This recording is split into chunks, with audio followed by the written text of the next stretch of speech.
Yes, Your Honor. At this time, the defense calls Coach Terry Swift to the stand. Okay.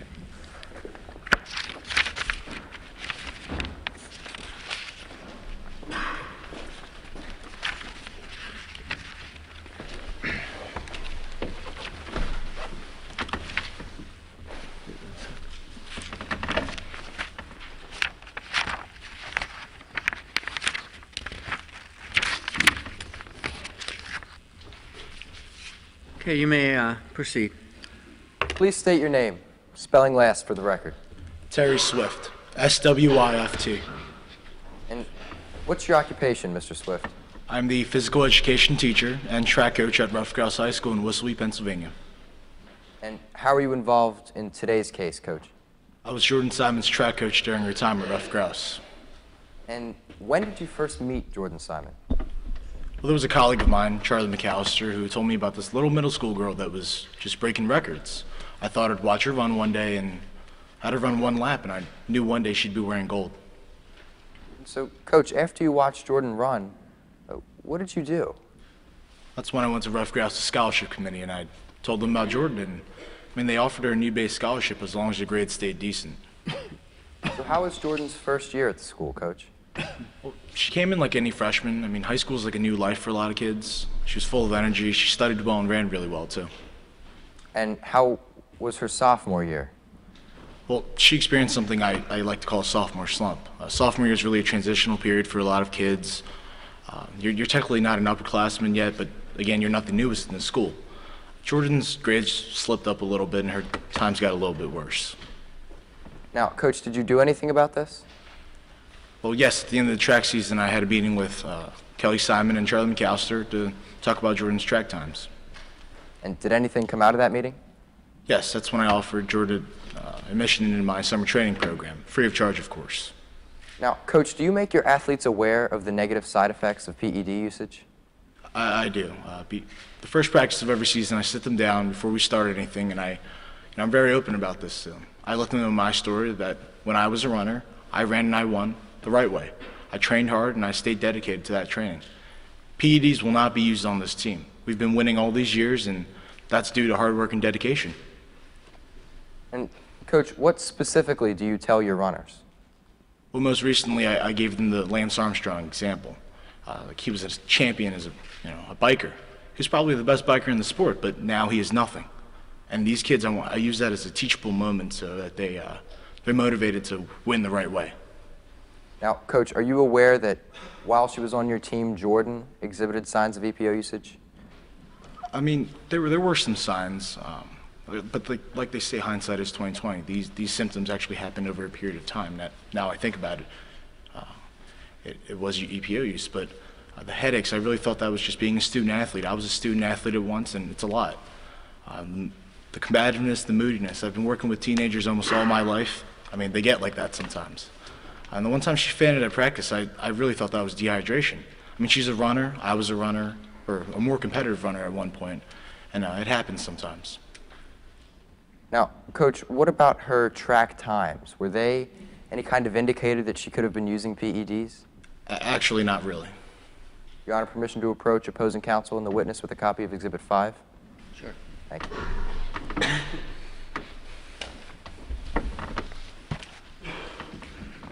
The record reflect, I'm showing opposing counsel a copy. Would you like a copy?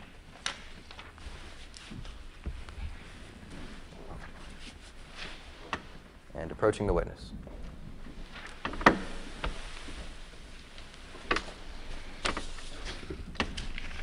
Now, Coach, what is this document that I've handed you? This is a record of Jordan's 3 biggest races during her time at Rough Grouse. And is it a true and accurate copy of that record, Coach? Yes, it is. Your Honor, permission to move Exhibit 5 into evidence. Any objection? I have no objection, Your Honor. It is admitted. Permission to publish to the jury, Your Honor? Yes, but you can continue your questions while they're looking at it. Now, Coach, could you tell us, over Jordan's career, how much time she dropped? Well, Jordan's best event was the 3,200 meter, which we also called 2-miler. From her freshman to her junior year, she dropped a total of 33 seconds. And now, is that at all out of the ordinary, Coach? Actually, not really. If you want to take a look at the 2010-2012 season, the 8th place finisher, Sarah Kaufman. As a junior, into her senior year in the 2011-2012 season, she dropped a total of 26 seconds in 1 year.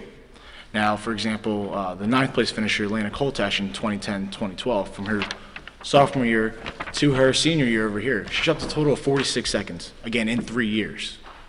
So Jordan dropped how much time again in those 3 years, Coach? 33 seconds. And had other people drop more in less time? Yes, Jordan was actually in between, for example, those two girls. Now, Coach, was it ever brought to your attention the possibility that Jordan could have been using performance-enhancing drugs? Yes, Morgan Pierce came to me about that. And what did you do upon hearing this? Well, I had to talk with Jordan and told her to keep up the good work and that, it was important to stay clean. I asked her if there's anything I needed to know by that. She said no. Coach, did you believe Jordan when she said that to you? I mean, I did. I have the utmost faith and trust in my athletes, but with that being said, I'm concerned for their well-being, and that's when I went the extra mile. I called the ISPAC hotline. I told them about Jordan, and I gave them all the information I had, and they're the professionals. I let them take it from there. So, Coach, did you ever hear back from the track league about your report? I didn't, and I actually thought that was a good thing, because if they did find anything, then they would have notified me a lot sooner. Thank you, Coach. Nothing further, Your Honor?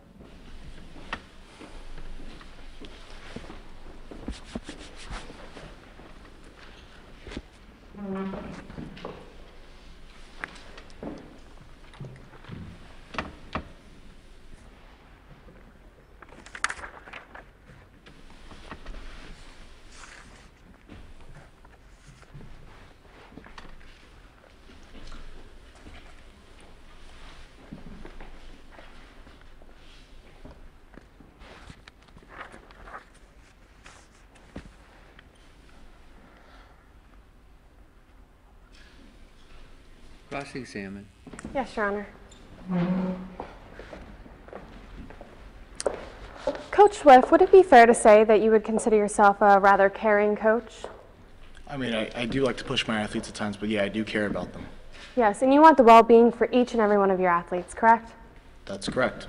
So that's why when Jordan Simon ended up passing out at one of your practices, you called a nurse immediately just to ensure that she was all right, correct?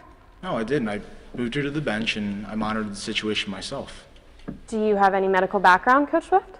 I don't, but I mean, I really thought it was dehydration. I gave her the fluid she needed and color restored to her face. So no nurse or any medical professional for that matter was called? No.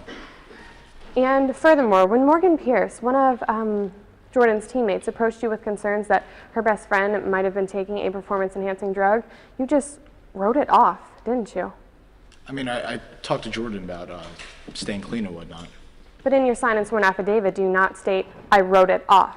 Your Honor, I'm using this for impeachment. Second, please. Our opposing counsel is referencing an out-of-court statement, and she's using it for the truth of the matter asserted, which is by definition hearsay. Your Honor, I'm using this as a method of impeachment as the response that the witness just gave is contradictory to the one in his affidavit. Overrule. Well, in that case, I was talking to Morgan about it, and she came to me with that claim, and upon further questioning, she said that Jordan said it was B12. So that is a yes to my question. You just wrote it off. I mean, yeah, because she said Jordan said it was B12. B12 isn't illegal at all. But you weren't there when Morgan saw the syringes, were you? I was not. So you have no way of knowing if that was actually B12 or if it was EPO, correct? I mean, no. And you don't feel the need to call Kelly Simon to inform her that her daughter had passed out at practice, that she was becoming moody or combative, did you? Well, I mean, passing out when you're running, especially when you're a very competitive runner, I mean, it does happen at times. And the moodiness, like you just said, again, she was a teenager. Teenagers do get like that at times. So that is a yes to my question. You didn't call Kelly Simon to inform her about these changes in her daughter's health, correct? No, I didn't.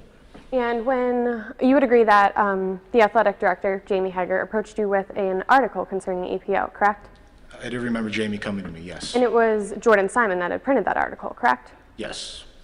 But you just kind of blew it off when you got it, correct? I mean, that article, I think, was about EPO. When a student prints out an article, we don't automatically jump to conclusions. I mean, students research things all the time. For example, if a student prints out an article on nuclear weapons, we're not going to go and call the United States Army. Yes, however, directing you back to my question, Jordan Simon died from EPO. This article was about EPO, correct? Yes, that's correct, but at the time, we weren't sure. And if you'd please refer to the exhibit you have at the witness stand right now. You mentioned on direct examination that these increases in time weren't startling, correct? Because they were over the course of a few years? Yeah, she worked very hard for all the time she got. But the two other female runners that you referenced, their increase was over multiple years. Jordan Simon's 33-second increase was over 1 year, correct? Well, actually, no. She started, she was third place at states in her freshman year, which is, again, as a freshman, it's tremendous. Her Franklin relays time in her junior year, it was, she dropped a little bit, but it wasn't that much. Other competitors have dropped just as much time. But the bulk of Jordan Simon's improvement occurred over the course of 1 year, correct? Yeah, but like I said earlier, Sarah Kaufman in 1 year dropped almost the same amount of time. But Jordan Simon increased 1 year, not Sarah Kaufman, Jordan Simon. Your Honor, I am merely trying to clarify the witness's response. The question has been answered. Try to answer the question, please. Well, yeah. Permission to approach the witness, Your Honor. Yes. Let the record reflect that I am approaching the witness with what has been previously marked as Exhibit 3. Its authenticity has been stipulated to by both parties, and both Your Honor and opposing counsel have been provided with a copy. Are you familiar with this document, Mr. Swift? Yes. And could you please identify it for the benefit of the court? The ISPAC form? Your Honor, at this time I would ask that Exhibit 3 officially be moved into evidence. Any objection? I have no objection, Your Honor. Admit it. Now, at the bottom of these pages, does it not state that this form must be returned to the coach, in this case yourself, before an athlete is eligible to compete in their respective sport? It does say that, yes. Yes, and this form must be signed each and every year of participation, correct? Well, each form is exactly the same. We just changed the date on the top. It's Jordan Simon received this in her freshman and her sophomore year. So by her junior year, she did understand that. She didn't get it her junior year, though. So, directing you back to my question, this form must be signed each and every year to ensure eligibility, correct? It must be signed at least once, and it was signed at least twice, so yeah. But by protocol, each and every year, this form is distributed to the athletes and must be returned with a signature, yes or no. Yeah. And if you would please refer to the third page of this document, for the 2012-2013 track season, Kelly Simon's signature is nowhere on this document, is it? No, I think Jordan missed practice that day that we handed out the forms. Yes, and Jordan Simon's signature is nowhere on this document, is it? It is not. So Jordan Simon was allowed to compete in the 2012-2013 track season without a signed consent form. She signed it the first 2 years. It was Mr. an oversight Swift? on our part, though, yes. Referring to the 2012-2013 track season, there was no signature, correct? Yes, like I just said, yes. And this was the season that Jordan Simon died, correct? Jordan did pass away in her junior year. No further questions.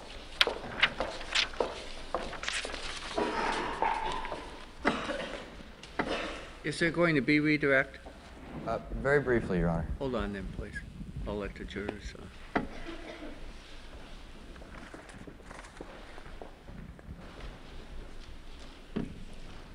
Okay.